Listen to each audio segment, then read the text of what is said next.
What is the message you may need to hear right now? I do want to note that this is my 7th time trying to get this message out for you. Between yesterday, the 9th of August, and today, the 10th, again, this is my 7th time recording this message. Very interesting to me because this actually has never happened to where I have recorded 6 videos and I've gone to save it and every single one is deleted. A lot of the energy of stopping and starting, stopping and starting, and stopping and starting. Very on point to what the messages were speaking about. A key word in the message was debrief. What does it mean to debrief? It's a question. Figure something out. To go within is how it's being used in this sense here. Questioning who it is that you desire to become, and not only questioning, writing down a plan. The Emperor and 6 of Coins came out. 6 of Coins came out first, actually. Receptivity, mutual exchange, a give, a receive. And it really felt like one with you in the universe here. And it really felt like it's tied to the timing of everything. Astrologically, in the planets right now. We are in Leo season. Yesterday, we had a full moon in Aquarius. The day before that, August 8th, was the Lionsgate portal. I woke up yesterday feeling very, very motivated, and not only feeling it, actually applying action naturally.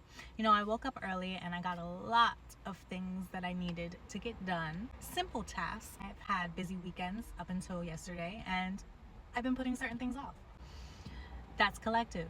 And again, start and stop, but it goes deeper than that. The energy that was coming out with the Emperor was being dominant in your energy, taking control of your energy, taking back your power in the sense of where you left it at, or where you felt it was stripped away from you at. Someone has taken it, or you've allowed people to drain you in this sense that you are settling, specifically in your financial space or your career. And I was heavily getting what you're passionate about. It's like we work 9 to 5s, me, myself included. What are we doing 5 to 9? When we come home, what are we doing? Some of us have children, some of us have responsibilities after our 9 to 5. I get it, but even with our responsibilities, are we taking time to plan?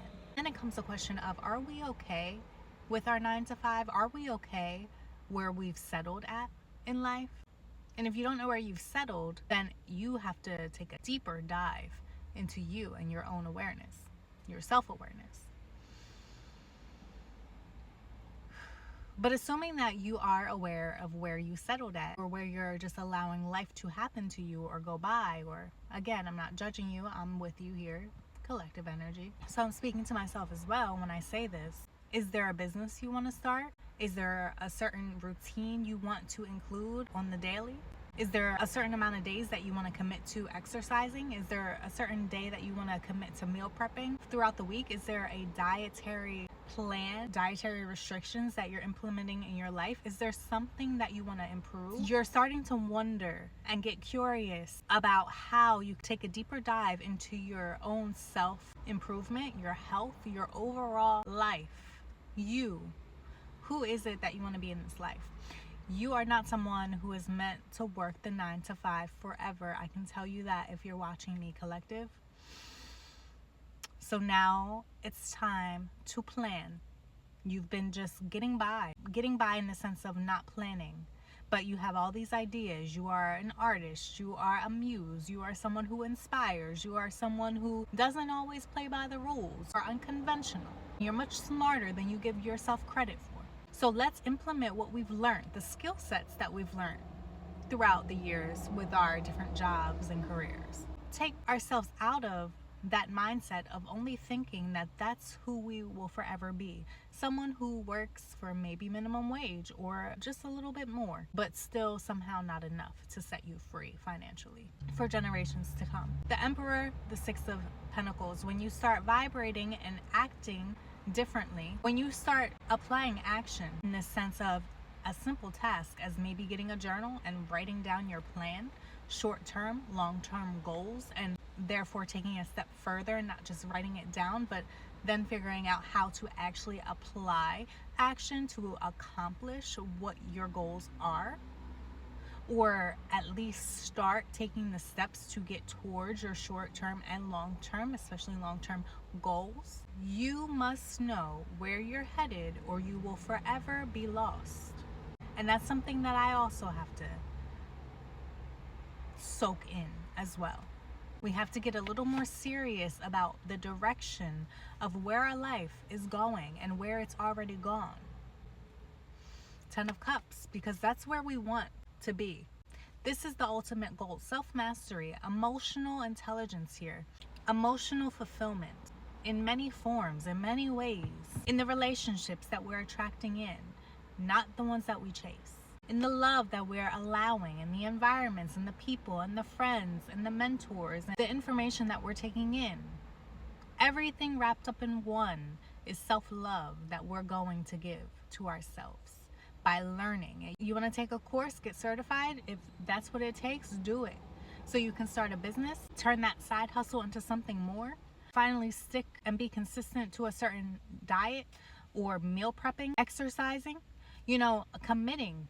Very much so, commitment is highlighted here as well as debriefing. And how do we learn to commit? It's by getting clear on what it is that we're actually committing to, how we're showing up, and how we're committing. Are we half-assing it, our commitments, or are we all the way with it? And if we're half-assing, why are we half-assing? Let's debrief, let's question ourselves, and let's get out of it. Figure out a way to not procrastinate or delay oneself, or block oneself, because we're made for so much more. Even if you're feminine, you're tapping into your masculine energy, which is, again, not only planning and daydreaming, but actually strategizing to achieve. So therefore, when you apply action, because you will need to apply action on your plans, on your goals, on the things that you're learning and taking in, entire role that you're about to be stepping in, need I say more? You're taking back control of your life, and it starts with the plan, the dominance energy, the masculine energy, the action. Because even if you fumble when you apply action and you fail, that stop and start energy. Don't allow yourself to fall. Don't allow yourself to fail and give up. It's okay to fail. You have to fail to learn. It's a part of the journey, failure. You want to fail so you can learn why you failed and then work smarter, not harder, the next go round. But if you're stopping and not starting again, you got to debrief and ask yourself why, and how can I improve, how can I change, so I can get aligned with my highest self in this life, so I can achieve everything that I wish. God bless. You got this.